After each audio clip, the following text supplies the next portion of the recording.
Mes chers amis, bonsoir. J'avais envie de partager avec vous un texte d'une tradition dont je ne vous parle pas très souvent, qui est l'Advaita Vedanta.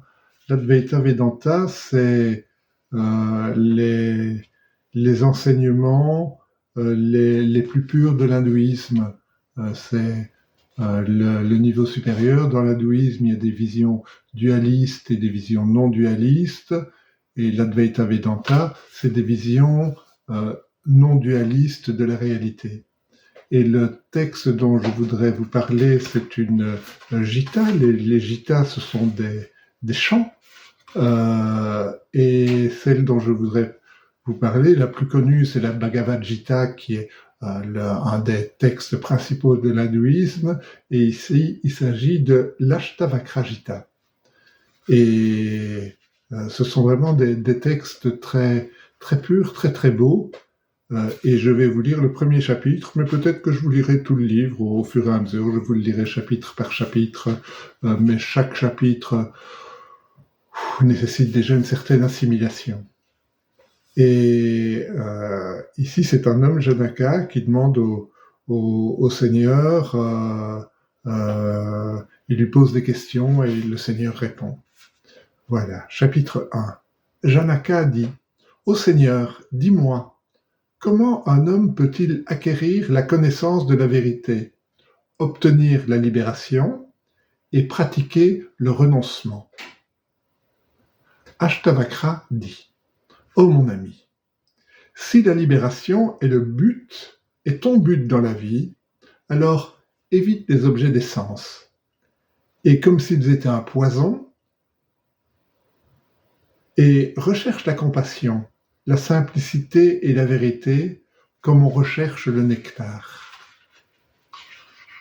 Tu n'es ni terre, ni eau, ni feu, ni air, ni éther. Sache que ton soi, l'Atman, est témoin de cela et différent de cela si tu veux atteindre la libération. Si tu cesses de t'identifier à ton corps et restes en repos dans l'intelligence, tu goûteras une félicité immédiate, la paix éternelle et la libération de ta servitude imaginaire. Toi, comme Atman, tu ne fais partie ni des brahmanes ni des autres castes, et tu n'appartiens pas non plus aux 4 étapes de la vie. Les 4 étapes, c'est la vie d'étudiant, la vie de chef de famille, la vie d'anachorète et la vie de renoncement. Tu n'es pas un objet de perception des sens. Tu es le seul témoin, détaché par nature et sans forme.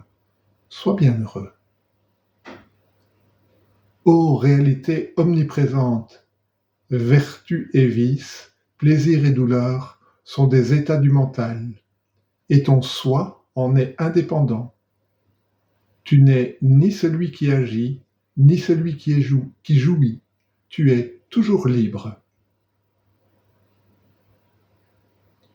Tu es le seul sujet de tout, et de fait toujours libre. La cause de ta servitude imaginaire est que tu attribues la subjectivité aux objets plutôt qu'au soi.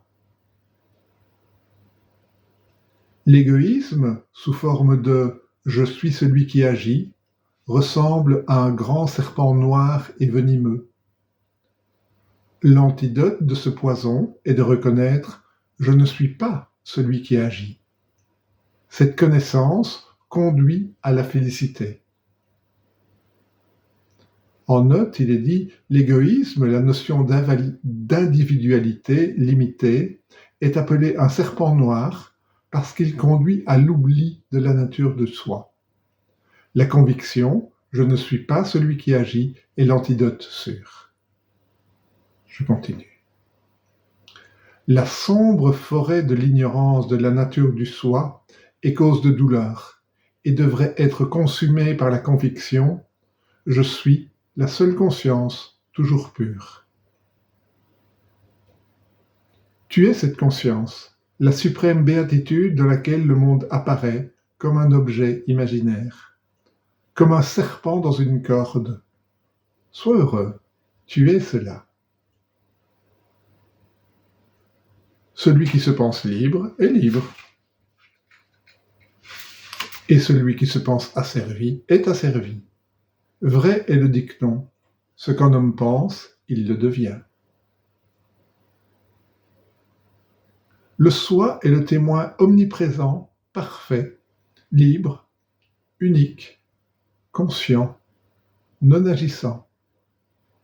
Il ne s'attache à aucun objet, sans désir, éternellement serein. Il apparaît comme étant le monde par l'effet d'une illusion. Contemple toujours l'intelligence à jamais immuable, l'Atman sans dualité. Renonçant à toute identification extérieure ou intérieure du soi avec le non-soi, abandonne la notion du soi individualisé. Ô mon enfant, le filet de l'identification de soi avec le corps t'a emprisonné assez longtemps. Avec l'épée de la connaissance, je suis intelligence, tranche cette illusion et sois heureux.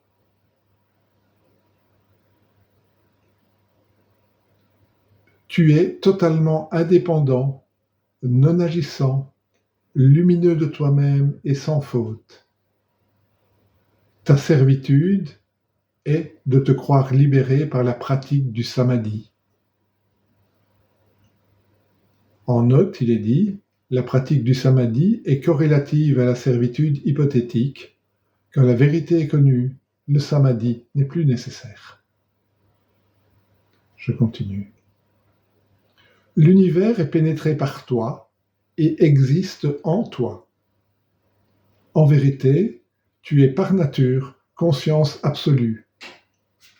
Ne cherche pas refuge dans l'étroitesse du cœur en pensant que tu es autre chose.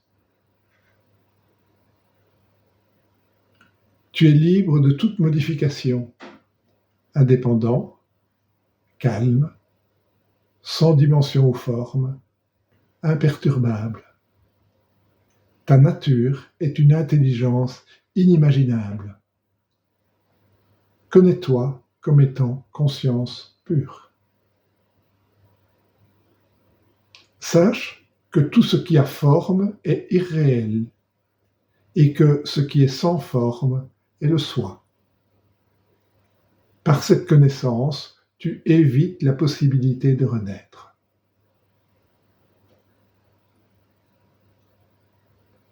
À l'intérieur et à l'extérieur de la forme réfléchie dans le miroir, existe le miroir.